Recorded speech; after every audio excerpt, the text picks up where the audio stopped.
We got thrown out of a house party for jumping on a couch. Senior year of high school, this kid in our class has a sister who's a junior. The junior class has a bunch of hot chicks. They decide to throw a joint house party because their parents are out of town. It's this huge walk-in basement and backyard, and this party's just rocking. Me and my buddies who were super naive, didn't start drinking till senior year, the low-key nerds at this party, but we got invited because the kid who hosted it used to run cross country. We got the homeboy invite, like, we're here. We're drinking, talking to all these hot chicks. Back in 2016, this is the aura of all high school opportunities when you're one of those low-profile, super bad type characters. Sitting on the couch, me and my buddies, will call him Griffin 75. And of course, this could all be a real story or a movie script. And we're like, we should get a picture together. Because they had this big living room kitchen area, one of those big open basements that had a living room to the left, a big kitchen area to the back with a bar. So we're sitting there, you have a huge crowd of people behind us, and me and my buddies are like, there's a high schooler, there can be no more aura than you and your boys sitting on the sectional with this huge group of people behind you. This is going to go crazy on Instagram 2016. Me and my buddy Griffin are like, where's Beef? Like, we got to get Beef for the photo. Call for Beef 3 or 4 times. Can't find him. Don't know where he is. Let's take the photo. So we hand one of our phones to somebody. But we have no idea that Beef sees us taking the photo, and it does a full sprint across the basement, jumps onto the couch, lands on the couch as we're taking the photo, and you just hear crack, and the couch just sinks to the middle. Again, brand new sectional. Sectionals are thousands of dollars. Oh no. He's like, I think I just broke this couch. We're like, I think you did. Before we even have the chance to look and see what's going on, the sister of this dude starts punching Beef. He has broke the couch. Charges over. Boom. Boom. She's hitting Beef in the head. Beef's like, whoa. We're like, hey, hang on.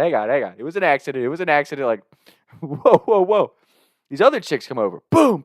Her friends. They're all hitting Beef. Beef jumps up. Obviously not going to hit a chick, but he's just putting his hands up, trying to defend himself. And I'm thinking, okay, where's our homeboy that we ran cross country with? He's also hosting the party. He's cool with us. I'm sure he'll be chill about it.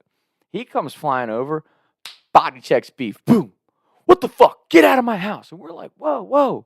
Throwing us out? It was a mistake. We're all getting thrown out for this. There's so many hot chicks here, man. Like, come on, this is our opportunity. You're just killing McLovin's opportunity here. We're getting thrown out. It's this real chaotic situation. We get our sober bro to pull up. Me, Griff, Beef, and the chicks that we're talking to. We're laughing our asses off. We're like, dude, we just got thrown out of a house party over a broken couch. Like, that was crazy. That was crazy. And again, we were at a party of a kid who we considered our friends, and we thought he was going to be chill about it. We're bumping New Level, Future, ASAP Ferg. Yeah. Hey. Turn my vocals up a little bit more, please. Yeah.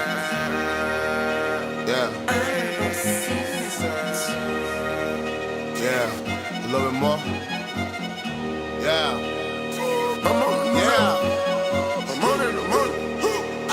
I'm on a new level. We're bumping in the car, vibing out on the way back to whoever's house we're crashing at. And then we hear this sobbing, crying through the music. We're all like, what?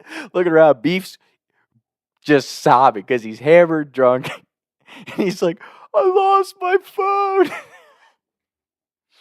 And we're like, what? What do you mean you lost your phone? Someone call his phone. Called his phone, texted it.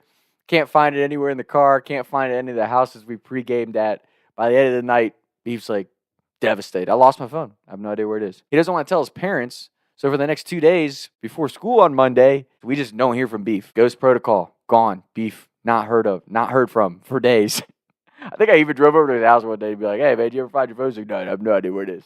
But don't say anything to my parents. Come into school on Monday, and I see the kid that had the party, and he's marching down the hall. He's pissed. I'm like, hey, what's up, man? What's up, Tom? He's like, you know Beef broke my couch, right? Not cool.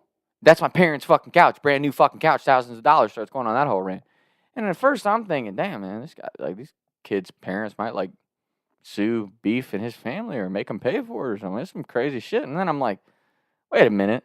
These people just let their kids have a bunch of underage kids drinking at their house. Like, there ain't gonna be no trouble. There's no way that they can, like, because this kid's talking like he's gonna sue Beef and his family and all this crazy shit. And I'm like, yeah, man, you know, everybody drinks. Like, a lot of this happens quite often, you know. People break shit at house parties. Like, it was nothing intentional. And he's hot. He's like, well, he left his phone at my house, and I'm not giving it back to him till he comes and formally apologizes to me and my family. And I don't know why he chose to tell me this. Maybe because I was just the first kid I ran into him when he came into school that day or whatever. But I'm like, okay. Go like, man, I gotta find beef. So I immediately go find beef. I'm like, dude, this kid's pissed. He broke his couch and apparently left his phone there. So when this kid's sister was beating the shit out of Beef and he jumped up to defend himself, his phone just obviously fell out of his pocket and got kicked or rolled under the broken couch. Beef's sweating all day. He's like, shit, man, like I gotta get my phone back so my parents don't know what's going on. And I think Beef told his parents he like left his phone at one of our houses and we were gonna bring it to him on Monday or some shit. I don't know. Beef was always quick with his cover-up stories. We think it's funny. And when you're not the friend that's in those type of situations, you think it's funny as shit. Like, hey, Beef, this is what's going on. I'm here for you, dog, but like, please let me know how this goes because this is funny as shit. So like me, Grip 75, we're all cutting up laughing at lunch like, Beef, you got to go, like, apologize for a broken couch. And maybe it's going to cost him and his family a couple grand. We're, like, giving him a bunch of shit. He's like, fuck you guys, it's not funny. I got to go get my phone. I got to figure out if I really broke this kid's couch. He goes to the kid's house after school. He doesn't even go to the front door. The kid tells him, come around back. So Beef walks into their, like, walk-in basement.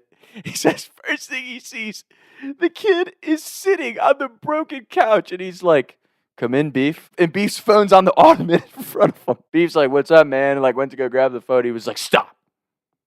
You need to apologize to me and my family. And Beef's like, the funny thing is, his family wasn't there. It's just a kid. And he's like, what? He's like, I told my parents what happened. They're not upset. They're not going to make you pay for the couch. Well, no shit. They're not going to make you pay for the couch. It's a house party. These things happen. You guys are the ones that had the party. Whatever happens at that point, nobody's liable for. The kid has his hand on the phone, and Beef said he's just telling him, like, hey, you're not getting this phone back till you apologize. Beef's like, hey, man, like, okay, I'm sorry. And went to go grab the phone. The kid made him apologize like 4 different times. Like, basically, the kid made Beef do like 4 different versions of this apology and how irresponsible it was for him to do that and destroy other people's property, blah, blah, blah, blah, blah. And then gave Beef his phone back. And there's no deep lesson or moral to that story. I just think that was one of my favorite memories ever. Like, I don't think I will ever forget that story just because to this day, I can still hear the sound of the couch breaking. And it was like in slow motion. Me and my buddies all looking at each other like, oh boy, oh boy. And before we could even process or find the kid that had the party, his sister was wailing on Beef. Like, just all strikes to the head, too. We were like, hey, yo, chill, chill. And then all these other chicks jumped in. It was like an ICE protest. There was just white women striking Beef from left and right. We were like, yo, chill, chill, chill.